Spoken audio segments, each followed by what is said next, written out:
अब इधर एक सखी कह रही है, बोले इनकी तो बात छोड़ो,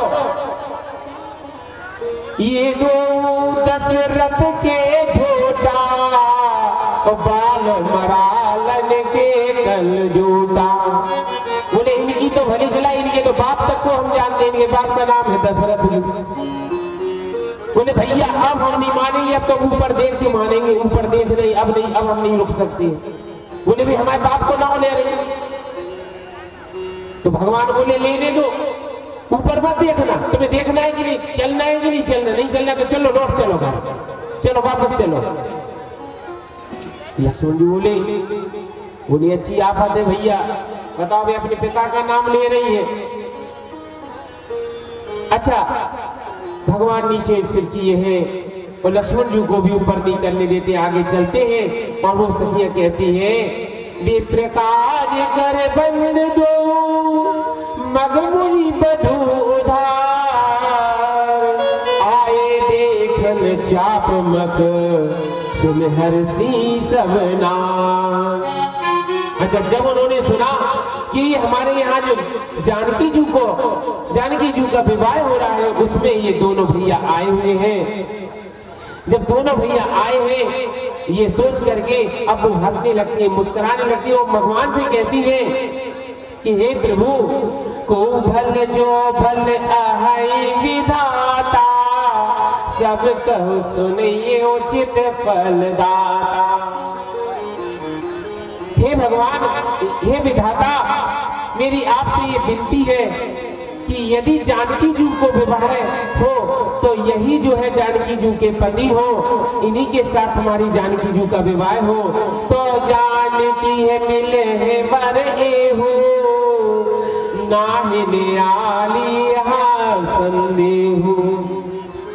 हे सखी तो हमारी जानकी जी को जो है यही वर मिले तो बहुत अच्छा रहेगा, इससे ज्यादा अच्छा क्या हो सकता है। अब जो है जब भगवान चलते हैं तो जितने भी वहां पर बच्चे थे सब साथ में लगे हुए हैं।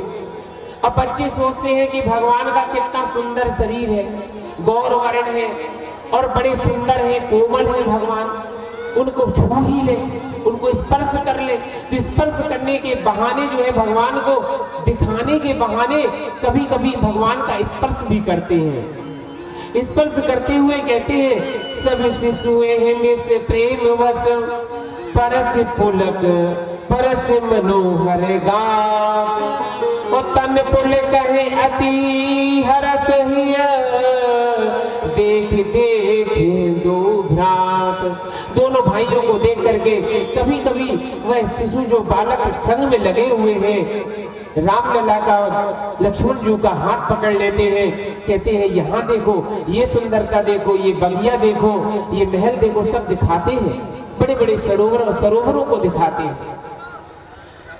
जब काफी समय हो गया, जब भगवान ने देखा कि ये शिशु हमें छोड़ नहीं रहे और शाम का समय हो गया, अब तो उन्हें गुरु जी की याद आई कि गुरु जी गुस्सा होंगे, यदि देर हो जाएगी तो गुरु जी नाराज होंगे।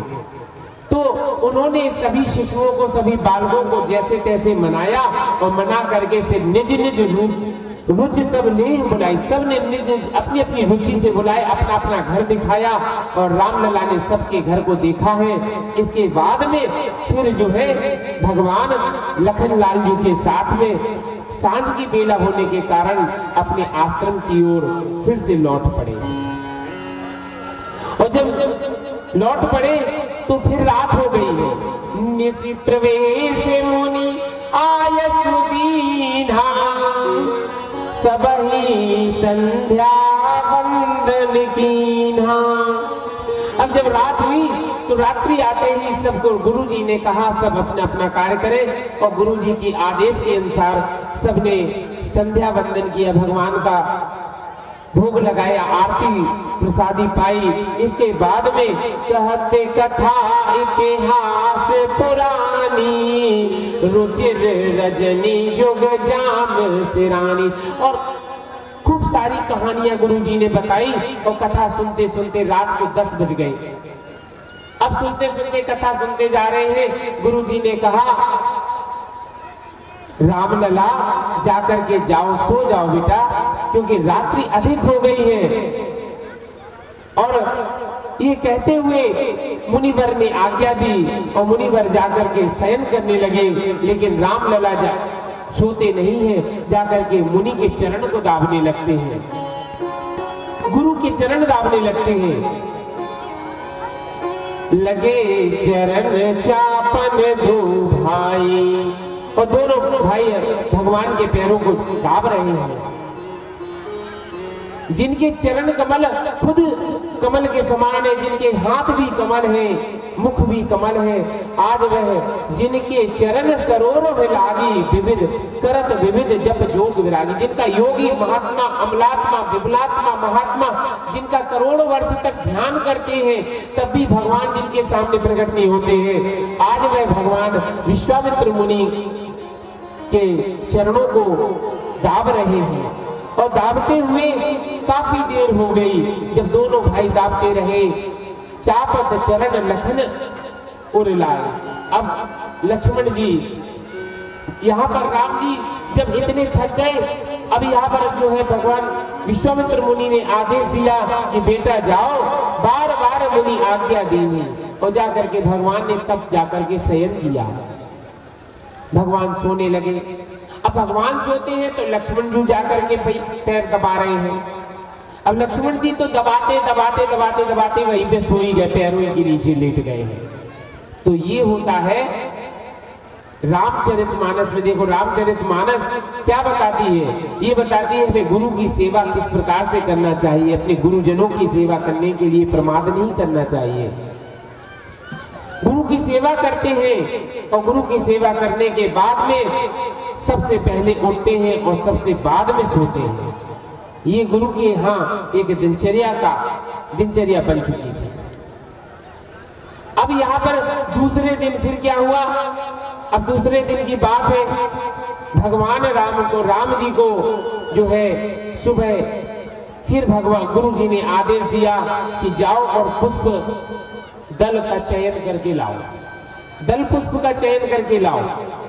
अब जो है भगवान फिर चल देते हैं जहां पुष्प वाटिका के लिए जाते हैं।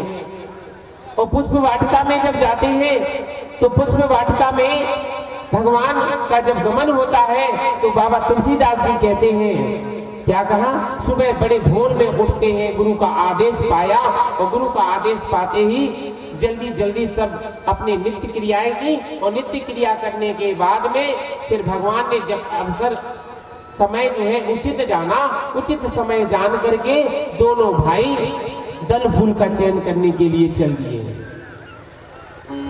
जब दल फूल का चयन करने के लिए जाते हैं तो वहां पर जाते हुए मध्य बाग सरसों है सुहावा,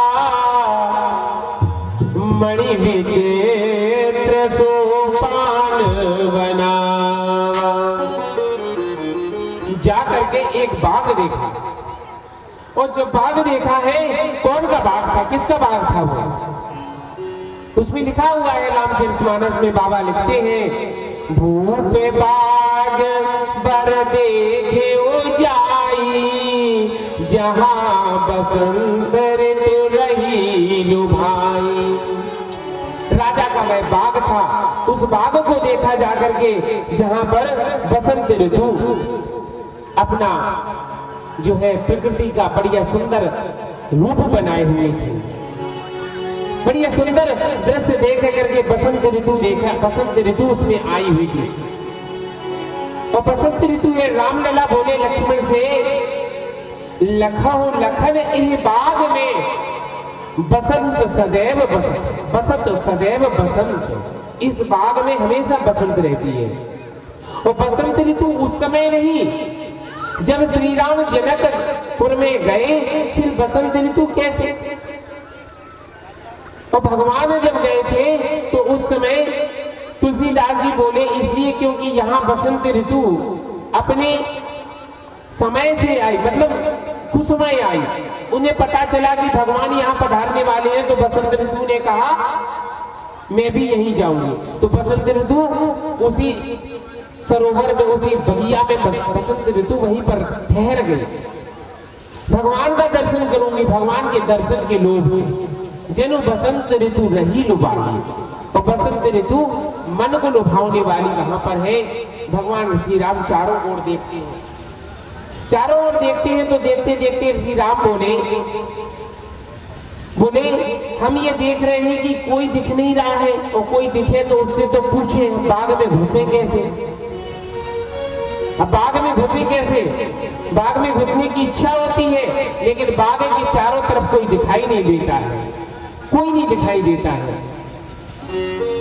अच्छा, अब रामलला जब देखते हैं कि कोई नहीं दिखाई दे रहा है, तो फिर जो है श्री रामलला अंदर जाने के लिए प्रवेश करने की सोच ही रहे थे।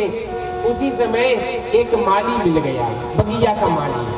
और बगिया का माली बोला, प्रभु राजकुमार तुम अंदर नहीं जा सकते हो। बोले क्यों नहीं जा सकते हम अंदर? माली बोला भगवान आप जो है बगीचे में प्रवेश करना चाहते हैं, पुष्प दल का चयन करना चाहते हैं।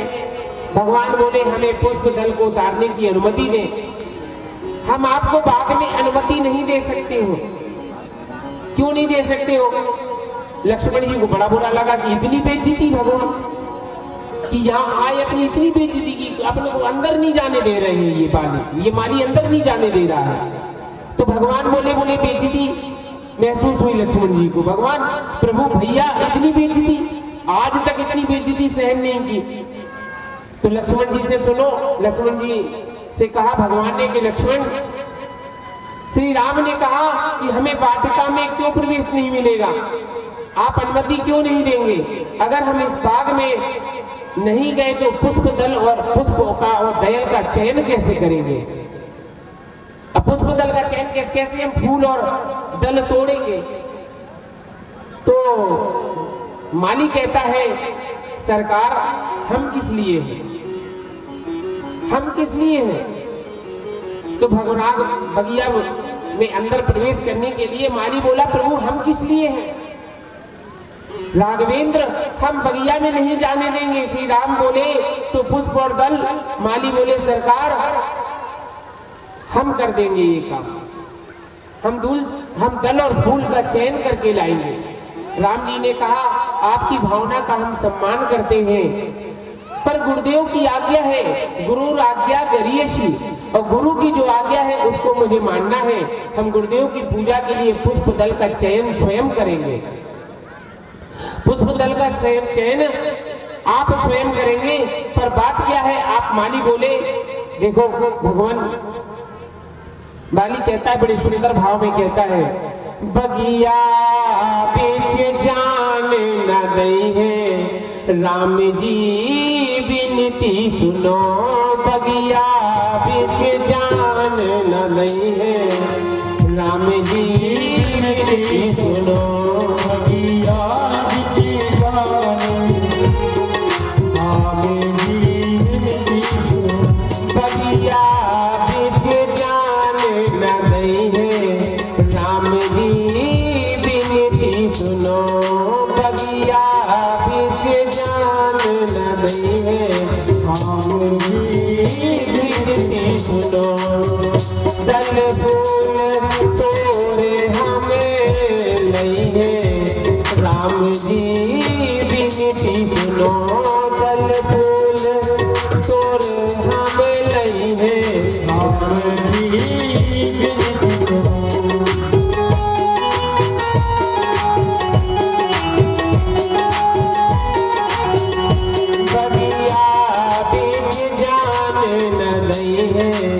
राम जी विनती सुनो, या बीच जान न दई राम जी विनती सुनो।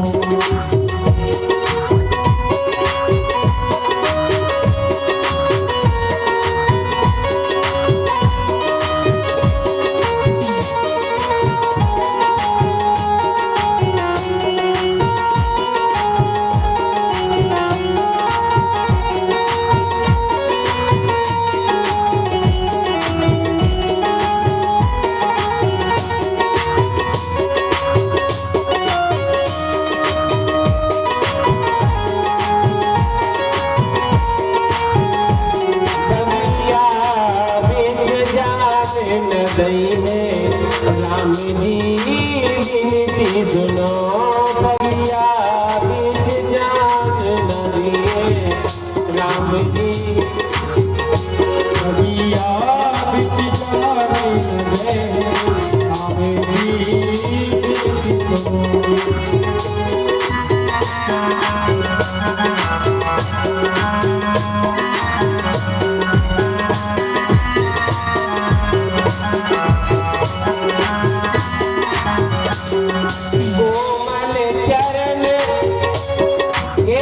लाजू तुम्हारे कोमल चरण है राम लाजू, हम आपको अंदर नहीं जाने देंगे। क्यों? क्योंकि कोमल चरण कमल बिनु बनहि, कोमल चरण कमल बिनु बनहि। हे लाला, कोमल चरण, आपके चरण बहुत कोमल है। कोमल चरण कमल बिनु बनहि, कोमल चरण कमल बिनु बनहि। कथुरी पायल गढ़ जई है राम जी बिनती सुनो, कथुरी पायल गढ़ जई है राम जी बिनती सुनो, बगिया बिच जान न दे है राम जी बिनती सुनो, बिच जाने न दे राम जी बिनती सुनो।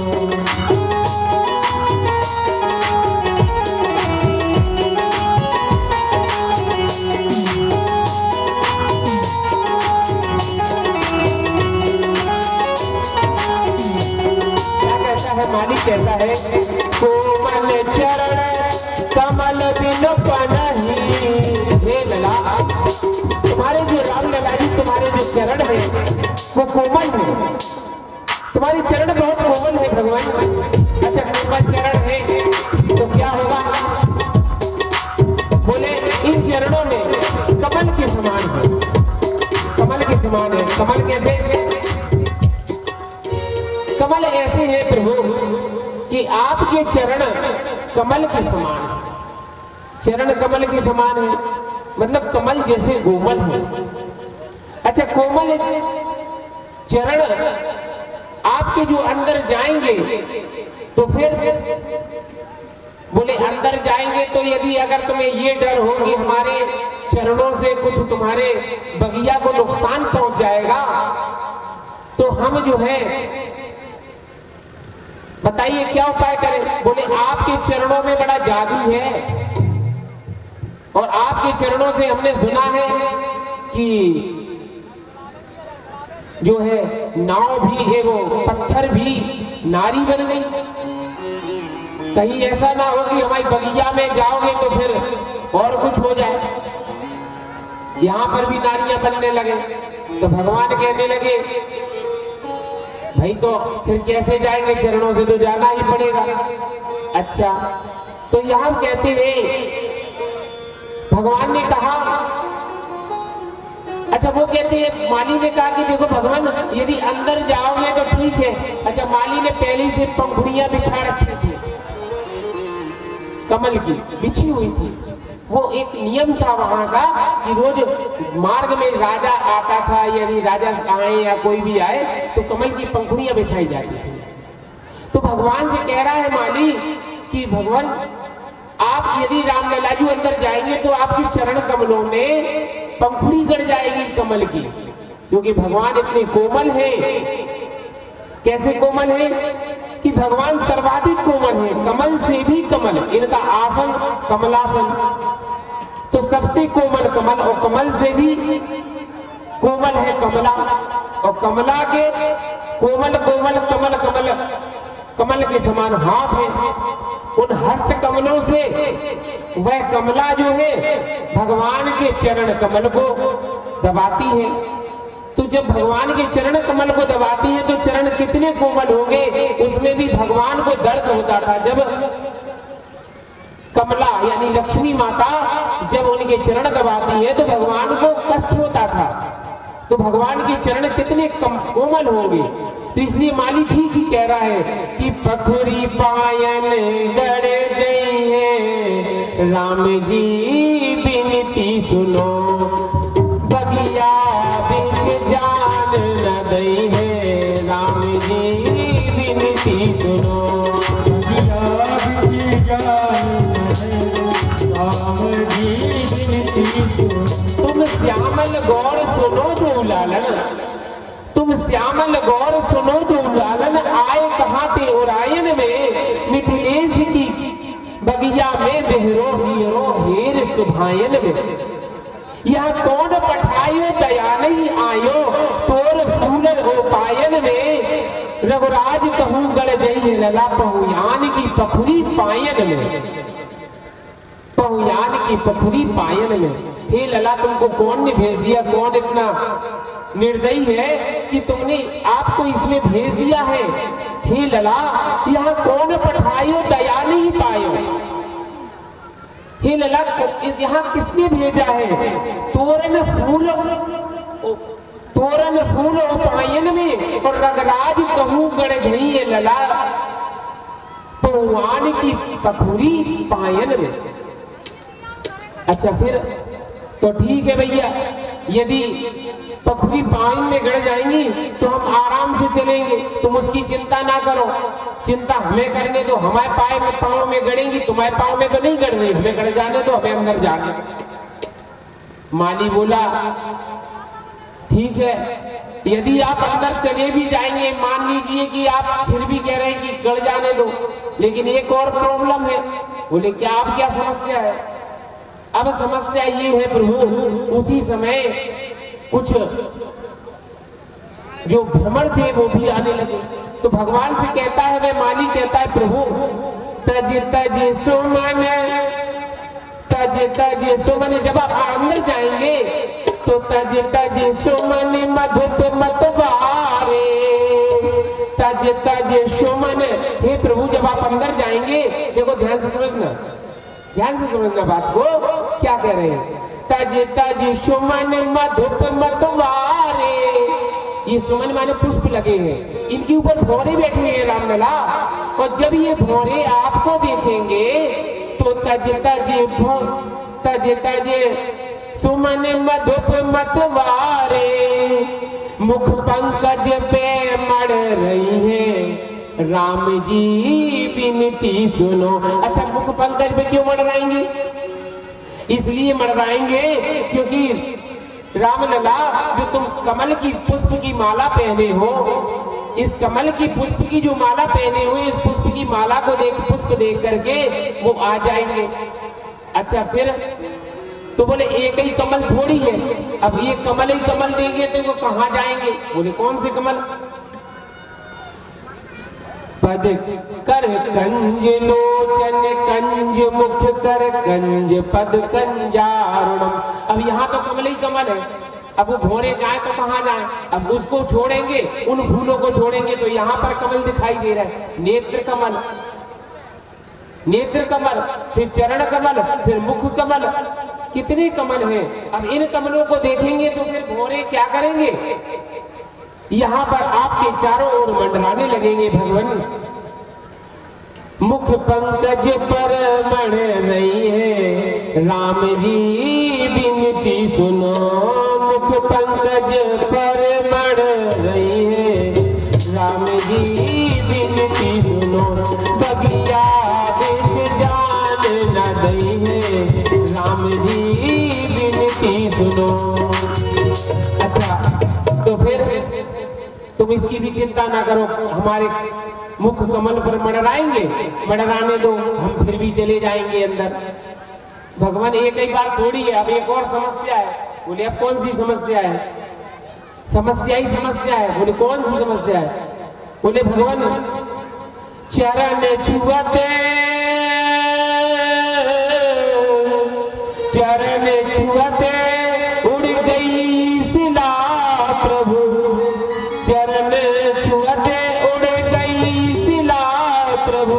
कर छुअत, कर माने हाथ में, कर छुअत बिटप उड़ गई है, राम जी विनती सुनो।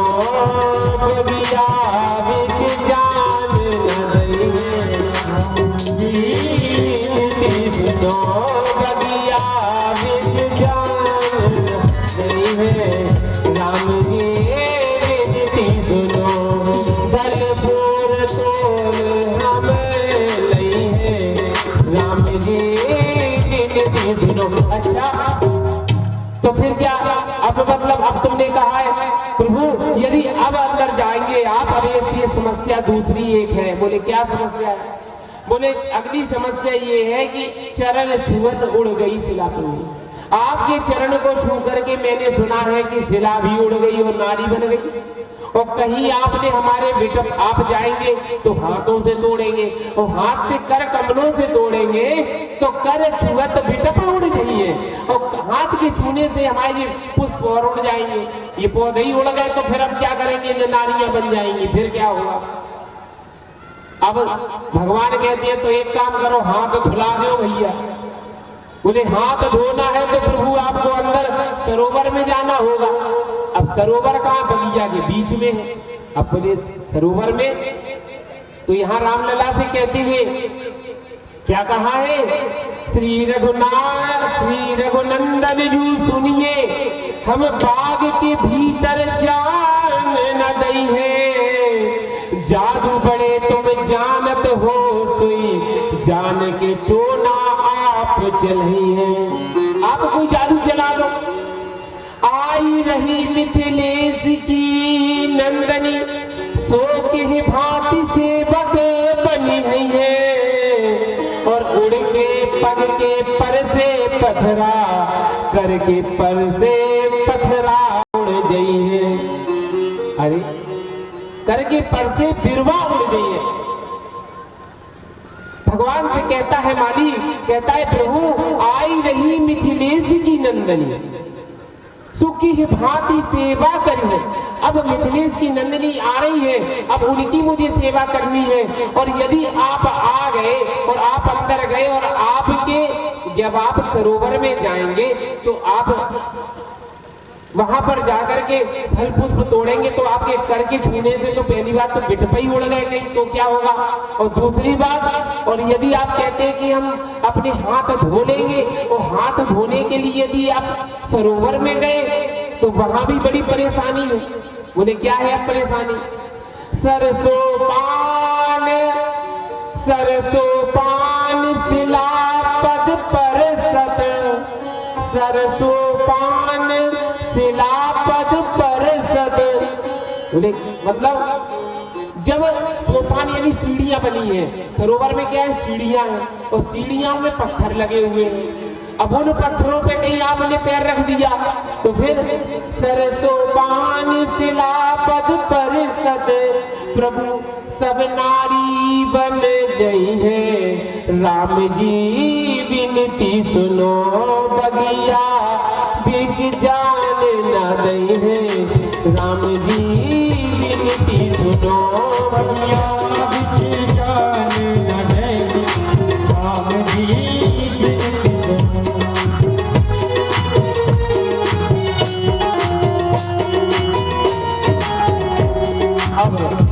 अब माली से कहते हैं कि ठीक है, यदि आप कहते हैं कि वहां जाने पर मेरे पैर पड़ने से तुम्हारी सीढ़ियों में लगे पत्थर भी नारी बन जाएंगे तो फिर भैया हम तुम्हें गारंटी दे रहे हैं कि हम अंदर घुस जाएंगे, तुम्हें एक भी पत्थर जो है शिला नहीं, पत्थर जो है एक भी शिला जो है नारी नहीं बनेंगी।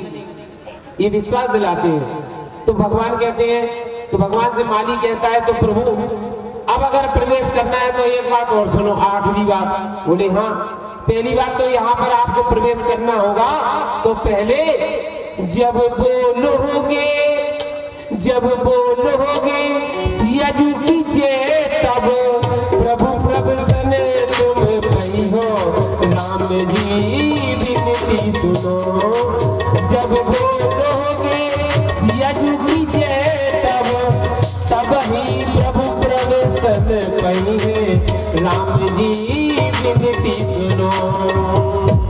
बेकत बंधु दो सुन बातें बेकत बंधु दो सुन बतिया राजेश दरस कब भई है राम जी विनती सुनो।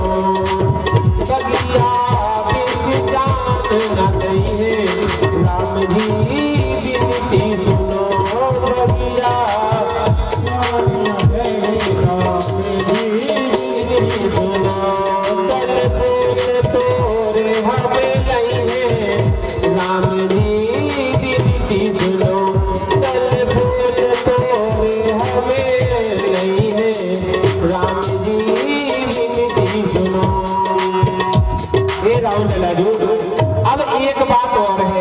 क्या है, अब एक बार जब तक आप इसमें कोई भी प्रवेश नहीं, जब आप सिया जू की जय बोलो तब आप अंदर प्रवेश करोगे। अब अच्छी आफत है कि सिया जू की जय बोलो, अब भगवान ना बोले, लक्ष्मण जी के बोल दो, अब क्या दिक्कत है, बोल दो सिया जू की जय। अब भगवान ना बोले, जब भगवान नहीं बोलते हैं तो लक्ष्मण जी कहते हैं मन मन में तो रोज बोलते हो, आज एक बार जोर से बोल दो। तो भगवान ऐसी लीला की है। और जब सिया जी की बोले, बोलो सिया जी महारानी की जय। आज भगवान ने प्रवेश किया है, उस बगिया में प्रवेश किया है, उद्यान में प्रवेश किया है, जहां पर पुष्प वाटिका में जानकी जी का भी दर्शन होगा। तो यहाँ पर भगवान जब पहुंचते हैं तो अंदर पहुंचते ही भगवान पुष्प दल का चयन करते हैं। पुष्प दल का चयन करते करते जब भगवान आगे बढ़ते हैं तो आगे क्या देखा है, आगे जब पहुंचे हैं तो ये अवसर सीता तही आई, तेरे अवसर सीता तही आई, गिरजा जननी पठाई, गिरजा पूजन जननी पठाई। मैया सुनैना ने उनको भेजा था कि अब गौरी पूजन के लिए, गिरजा पूजन के लिए आई है मैया, जानकी मैया। और जब वो वहां पर आती हैं तो आने के बाद में यहाँ पर क्या होता है कि जानकी जी जब गिरजा पूजन के लिए जाती हैं तो उन्हीं में से एक सखी जो थी उन सखियों में से हटके दूर चली गई। एक सखी सिया संग बिहाई, गई रही देखन फुलवाई। एक सखी निकल के चली गई और फुलवारी देखने चली गई है। और जब वो फुलवारी देखने के लिए जाती है तो वहां पर उसने क्या देखा, वहां पर अच्छा वह सखी कौन थी, वह सखी हमारे भोले बाबा है। और वही सखी थी जो कह रही थी कि हम इनके बाप तक को जानते हैं, इनकी तो बात ना कहो, इनके बाप तक को जानते हैं। वह सखी की ससुराल थी कहां पर, जनकपुर में, वह अयोध्या की थी। तो उसे सब पता था। मायके की बात तो सबको याद रहती है ना। तो यहाँ पर उस वह सखी जो है चुपचाप निकल के चली जाती है और यहाँ भोले बाबा उस सखी के रूप में है। और वह सखी जाई, अब देखो जो गुरु होता है ना वो भगवान के दर्शन कराता है। वह गुरु रूप में जो सखी है वह जाती है और जाकर के उसने क्या देखा, तेई दोई बंधु बिलो के जाई, और प्रेम विपस सीता पह आई। उसने जाकर के देखा, दोनों भाइयों को जब देखा है तो दोनों भाइयों को देखते हुए वह वहां से तुरंत लौट के आई और आती है, कहां पर आती है, वह चली आगे आगे आई। और पहले जब भगवान को वहां पर उस चतुर सखी ने देखा, वह चतुर सखी भगवान भोलेनाथ है। और चली अग्र करे प्रिय सखी सोई, प्रीत पुरातन लखे न कोई। और वह सखी पुरानी प्रीत है उसके अंदर, पुरानी प्रीत है ना। और पुरानी प्रीत के कारण, क्योंकि भगवान भोलेनाथ का उससे प्रेम है और भोलेनाथ का प्रेम है ना, तो भगवान के दर्शन करने गए हैं भोलेनाथ। भगवान शिव का दर्शन किया है उस सखी ने, सखी रूप में भगवान भोलेनाथ ने। और जब दर्शन किया तो दर्शन करते ही क्या हुआ, लता ओट सब। अब यहाँ पर उसमें सखी चली आई और जाकर के उसने बताया, किनको, जानकी जी को बताया कि दो बंधु आए हैं, बड़े सुंदर हैं, बहुत सुंदर है, और दोनों बंधु यहाँ पर आए हैं, राजकुमार हैं। हे जानकी जी बड़े सुंदर लगते हैं, उनको देखो तो करोड़ों कामदेव की शोभा भी उनके सामने फीकी पड़ती है। आज जानकी जी उस सखी के इशारे पर वहां पर पहुंची है जहां पर भगवान दल पुष्प का चयन कर रहे थे। वहां पहुंची तो पहुंच करके भगवान को वहां पर देखा, भगवान को दिखाया। और भगवान जो है लता ओट सब सखिन लखाए, श्यामल गौर किशोर सुहाए। श्यामल गौर दोनों भाई वहां पर दिखाई दिए हैं और जैसे ही उनका दर्शन हुआ है तो धन्य हो गए हैं। अब माता जानकी जो देखती है भगवान के नेत्रों को देखते ही जानकी जी की आंखें और भगवान की आंखें एक टक हो गई और जैसे ही देखा तो अधिक स्नेह देव भई भोरी, शरद शशि है जनु चितब चकोरी। जैसे चकोरी जो है चंद्रमा को शरद ऋतु में देखती है, उसी प्रकार से आज जानकी जी राम जी को देखकर, रामलला को देख करके बिल्कुल जो है उनके नयन एक दूसरे से मिल गए हैं। और लोचन मग राम और आनी और दीने पलक कपाट सयानी। जैसे ही भगवान को देखा और देख करके आंखों को तुरंत बंद कर लिया है। लोचन मग, लोचन यानी आंखों के मार्ग से भगवान अंदर प्रवेश किए और जैसे ही अंदर प्रवेश किए फिर कुछ नहीं देखना, फिर आंखें बंद कर ली है। निज अनुरूप सुभग वर मांगा। और अब जब उन्होंने भगवान का दर्शन किया और जैसे ही जानकी जी ने आंखें बंद कर ली हैं और पूजा कीन अति अनुरागा, निज अनुरूप सुभग वर मांगा।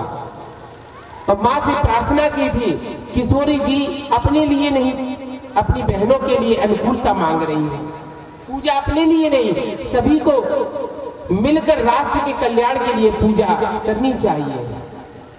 मन जाहे राजो मिलहे सोबर, सहज सुंदर सांवरो।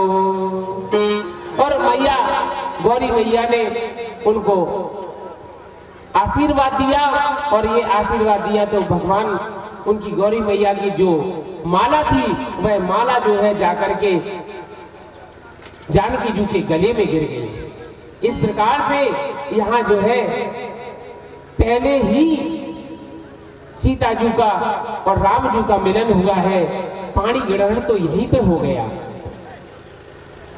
आगे जो है आगे तुलसीदास जी बाबा कहते हैं कि जब भगवान ने जानकी जी को देखा है और जानकी जी को देखने के बाद अब जानकी जी का जब भगवान से एक टक मिलन हुआ है, उस समय क्या हुआ कि असकय फिर अब भगवान जब देखते हैं, देखते देखते ऐसी स्थिति हो गई है कि थके नयन रघुपति अब देखे। भगवान की छवि देखते देखते नयन भी थक गए और पलकें हूँ परी हरी में से। और अच्छा जब वो आंखें खोली थी तो खोलते समय पलकें भी नहीं झपक रही थी। पलकें क्यों नहीं झपक रही थी? इसका भी कारण है। पलक इसलिए नहीं झपक रही थी कि पलकों के ऊपर निमि महाराज रहते हैं। और निमि महाराज ये कौन है? ये निमि महाराज जनक वंश के सबसे पहले पूर्वज हैं। और निमि महाराज ने जब सोचा कि वधू का और वर का यानी बेटे और वधू का जब मिलन हो रहा हो, बेटी का जब मिलन हो रहा हो, जब दामाद सामने हो और बेटी सामने हो तो पिता को एक तरफ हो जाना चाहिए। तो उन्होंने आसन छोड़ दिया है और आसन छोड़ने के बाद इसलिए जब आसन छोड़ दिया तो वह निमि महाराज जो है उन्होंने पलकों को झपकना ही बंद कर दिया। अधिक स्नेह दे भई भोरी और शरद शशि जनु चितब चकोरी। अच्छा अब भगवान उसी समय गायब हो गए। जैसे ही इतना हुआ उन्होंने आंखें बंद की और इधर भगवान लता के पीछे छिप गए। अब जब लता के पीछे छिप गए, अब जानकी जी ने आंखें, अब ये आंखें नहीं खुल रही है। जब नेत्र नहीं खोलती है तो सखियों ने कहा जानकी जी आंखें तो खोलो, ये नेत्र खोलो। जैसे ही नेत्र खोलते हैं तो उन्हें जो है माता को शर्म आई और अपने अंदर में लज्जा आती है। सकुच सिंह जब नयन उघारे, सन्मुख दो रघु सिंधु ने निहारे। और सामने जब देखा है भगवान को, अब देखते भगवान थोड़े से छिप गए लता में। जैसे ही लता में छिपे हैं तो जानकी जी फिर व्याकुल हो गई और व्याकुल हो गई है तो व्याकुल होकर के इधर उधर देखती हैं। जब इधर तो इधर देखती है, चितवत चकित चहु दिस ओरा, चारों ओर देखते हैं कि कहां गए नृप किशोर मन चिंता। मन में चिंता है कि ये दोनों राजकुमार कहां चले गए। जहे विलोक मृग सावक नैनी, जैसे हिरणी जो है देखती है, उसी हिरण की तरह आज जो है मृग की तरह आज सीता मैया रामलला को देख रही हैं और भगवान जो है लता में छिप गए हैं। जैसे पपीहा जो है बारिश के वर्षा के जल के लिए तरसता है, आज यही स्थिति यहाँ पर जानकी जू की हो गई है। और जब जानकी जू ने ऐसा अनुभव किया, उसी समय लता भवन ते प्रकट भय ते अवसर दो भाई। उसी समय दोनों भाई लता भवन से निकले, ऐसे निकले जैसे कि बादलों से सूर्य निकल के आता है। बादलों में जब सूर्य छिप जाता है, जब बादल निकल जाते हैं, जब सूर्य निकल के आता है, ऐसे ही भगवान भी उस लता ओट से उन झाड़ियों से निकल करके बाहर आए। यहाँ पर इस प्रकार से जब भगवान ने, जब माता ने, जब सिय सखिन प्रेम बस जानी, कह ना सके कछु मन सब जानी। मन में बहुत सब जानी और कुछ नहीं कह पाई, शर्म के बस वहां से सखियों को लेकर के वहां से चल दी है। यहाँ भगवान अपने आश्रम पे आ गए, उधर जानकी जू अपने महल को चली गई है। अच्छा, जब वो चली गई, अब यहाँ पर दूसरे दिन की बात, अब यहाँ पर धनुष यज्ञ हो रहा है। वो धनुष यज्ञ जब हुआ तो धनुष यज्ञ में इधर जो है विश्वामित्र मुनि को निमंत्रण पहुंचा, और निमंत्रण पहुंचा तो विश्वामित्र मुनि तुरंत जो है अपने दोनों शिष्यों को, रामलला को, लक्ष्मण जी को लेकर के अब धनुष यज्ञ के लिए जा रहे हैं। सिय स्वयंवर देखन जाई, ईस काहि धोते बड़ाई। अब सिया के स्वयंवर की बात आ रही है, जब स्वयंवर होता है। और अब भगवान जब चलते हैं, भगवान जब गए स्वयंवर के लिए, अब स्थिति क्या होती, जैसे ही वहां पर पहुंचे तो जाए जहां जहे कुंवर कर दो, और तह तह चकित चितम सबको। जो भगवान को देखे तो एकदम चकाचौंध हो जाए, भगवान इतने सुंदर। और जैसे ही वो भगवान निकलते थे, जहां से जो भी देखता तो बिल्कुल देखते ही रह जाता, उसकी आंख इधर उधर नहीं होती थी, इतने सुंदर है। जब भगवान निकलते हैं, अब जैसे ही वहां पर पहुंचे हैं सभा मंडप में, जहां पर धनुष यज्ञशाला थी, उस यज्ञशाला में पहुंचते ही क्या हुआ, जैसे ही मकशाला में पहुंचे हैं, सब मंचन ते मंच एक सुंदर एक विशाल, और मुनि समेत दो बंधु तहे बैठा रे महपाल। अच्छा, दोनों राजकुमारों को गुरु विश्वामित्र के साथ में एक ऊंचे मंच पर बिठाया और गुरु जी बैठ गए, दोनों शिष्य जो है राम और लखन लाल जी अगल बगल में बैठ गए हैं। और भगवान को देखा तो देखते ही सबके होश उड़ गए। कोई भगवान को देख रहे, सबके मन में प्रतीत हो रही है, प्रीति हो रही है, और सबके मन में अब ये हो रहा है कि अब हो ना हो यही धनुष को तोड़ेंगे, यही धनुष को तोड़ेंगे। ये मन में सबके अंदर आभास हो गया कि अब हो ना हो इन्हीं राजकुमारों के द्वारा ये धनुष टूटा होगा। अब इधर रामलला बैठे हैं, इधर जानकी जू आती है अपनी सखियों के साथ में, और आती है चली संग ले सखी भवा सयानी, और गावत गीत मनोहर वाणी, गावत गीत मनोहर, गावत गीत मनोहर। सभी सखियां साथ में हैं और सीता जी आगे आगे चल रही हैं, सभी सखियां पीछे पीछे जयमाला लिए हुए चल रही हैं। सूर्ण सबल सुंदर नवल तनु सुंदर साड़ी पहने हुए हैं।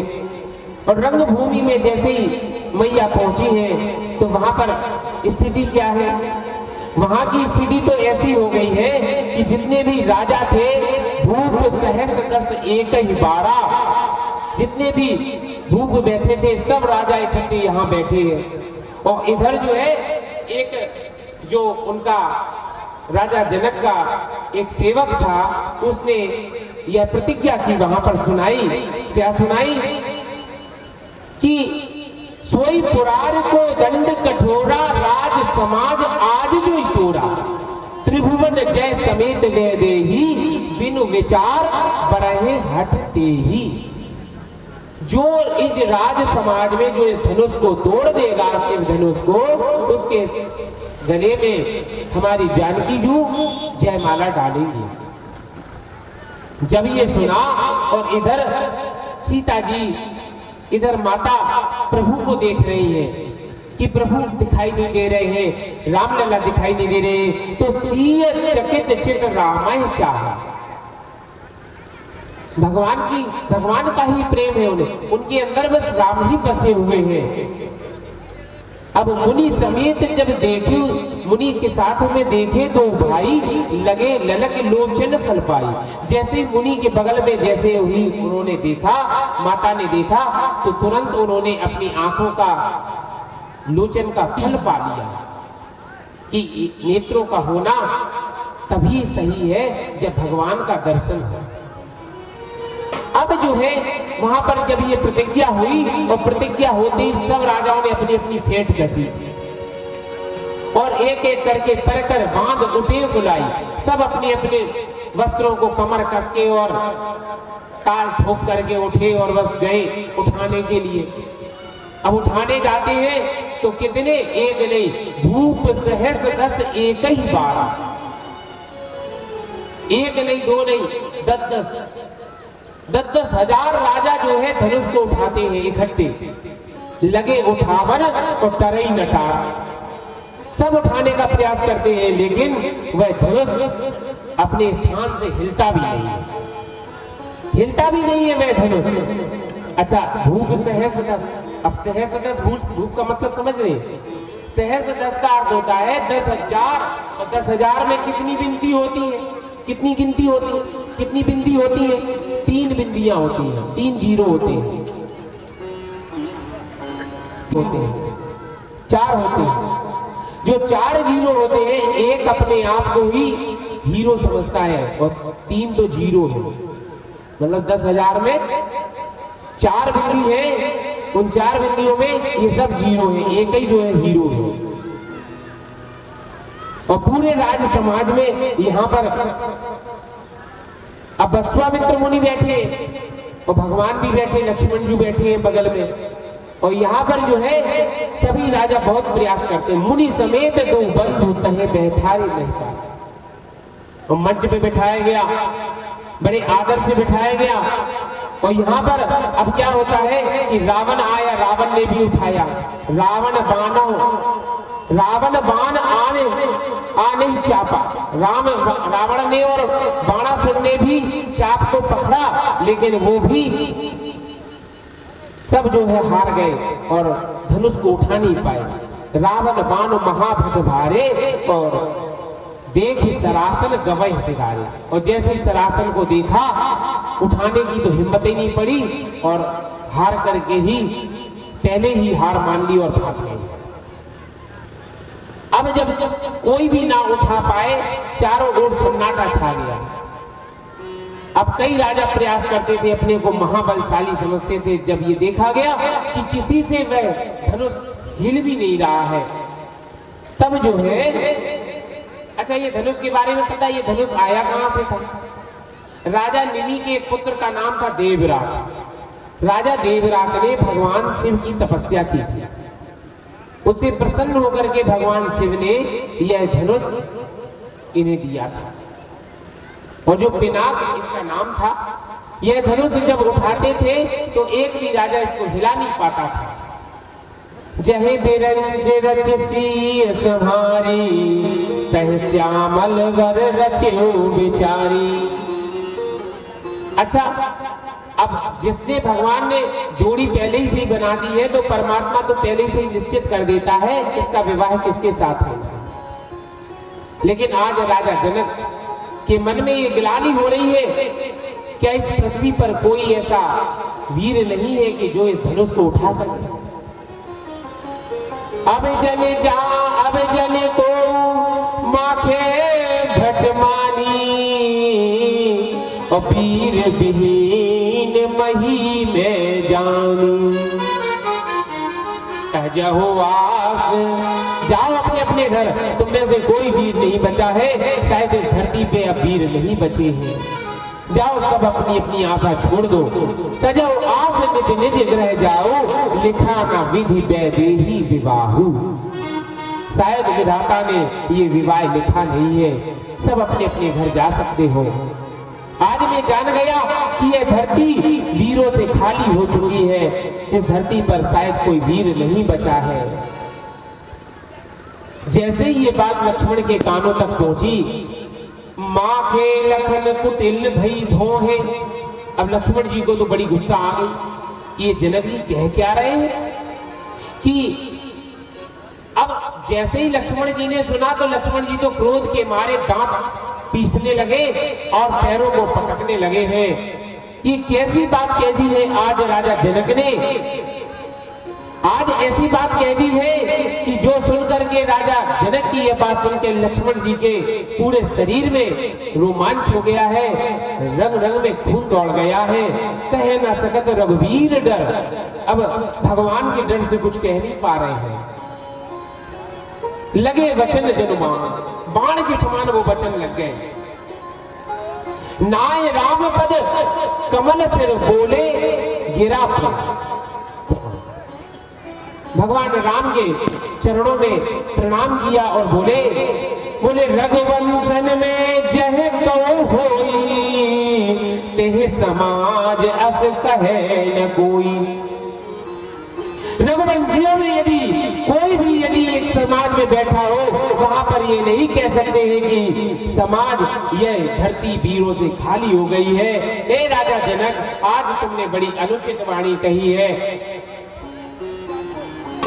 सुनो भानुकुल पंकज भानु, हे सूर्यवंशी, सुनो भानुकुल पंकज भानु, कहूं स्वभाव न का है अभिमान। मैं अभिमान में ये बात नहीं कहता हूं, लेकिन जहां तक है बात, सिर्फ मुझे गुरु की आज्ञा मिल जाए, सिर्फ भैया की आज्ञा मिल जाए, तो मैं क्या करूंगा, तो कंदुक एव ब्रह्मांड उठाओ, तो इस ब्रह्मांड को गेंद की नहीं उठा के फेंक दूंगा।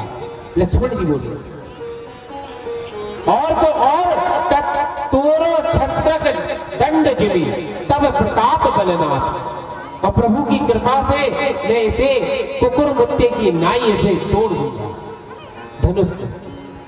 जो ना करो, अगर मैं यह नहीं कर पाया तो मैं प्रभु के चरणों की शपथ खाकर कहता हूं, मैं जो है भगवान के चरणों की शपथ खाकर के कहता हूं कि मैं जो है इस धनुष को ऐसे ही उठा के फेंक दूंगा जैसे कोई हाथी एक कमल के पुष्प को उठा के फेंक देता है, उखाड़ देता है। सहज है। अब जब ऐसा हुआ यहाँ पर, अब ये देखा तो उधर राम, अब जब स्थिति बड़ी बिगड़ गई, अब जब स्थिति बिगड़ गई तो विश्वामित्र ने इशारा किया। गुरु जी बोले राम जी से, उठो राम भज जाओ भव चापा। राम लला उठो, उठो जाकर के इस चाप को उठाइए। अब जैसे ही गुरु की आज्ञा बनी, सो भगवान चल दिए। कैसे चले? इकड़ के नहीं चले, सहज चढ़े चले सकल जग स्वामी, मात मां। और कैसे? मत कुंजर, जैसे जैसे एक हाथी चलता है मदमस्त होकर के, ऐसे सहज चले सकल जग स्वामी, मत मंजुवर कुंजर गाने। जैसे हाथी चलता है उस तरह से आराम से चले। उन्हें बिल्कुल अहंकार नहीं आया मन में। लेत अब जब वहां पर पहुंचे तो लेत चढ़ावत खेचित गाड़ी उठाया, प्रणाम किया पहले सबको, और प्रणाम करके फिर उठाया, लेत चढ़ावत लिया, उठाया और खींचा और तान करके उसमें जो है उसकी प्रत्यंच चढ़ाई। काहू न लखा देख सब ठाणे, कोई नहीं देख पाया। और तेज राम मध्य धन तोरा, भय भुवन धुनि घोर कठोरा। बड़ी भारी आवाज आई और वह धनुष को बीच समाज में वहां पर भगवान ने ऐसे तोड़ दिया जैसे कोई बालक जो है किसी छत्र को तोड़ देता है। बोलो राम लला सरकार की जय। जैसे ही तोड़ा है धनुष, अब तो विश्वामित्र बोले गोल्डन चांस है, बढ़िया समय है, इतना सुनहरा अवसर है। सतानंद जी कहने लगे जयमाला डालो, और माता सीता ने जयमाला उठाई। सुनत जुगल कर माल उठाई, और प्रेम विवश पहराई न जाई।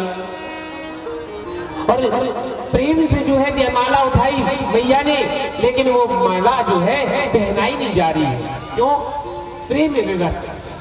मैया इतनी जो है सकुच रही है, इतनी प्रेम की वसीयत हो गई है कि माला को उठाने के बाद भी वह जो है गले में नहीं डाल पा रही है।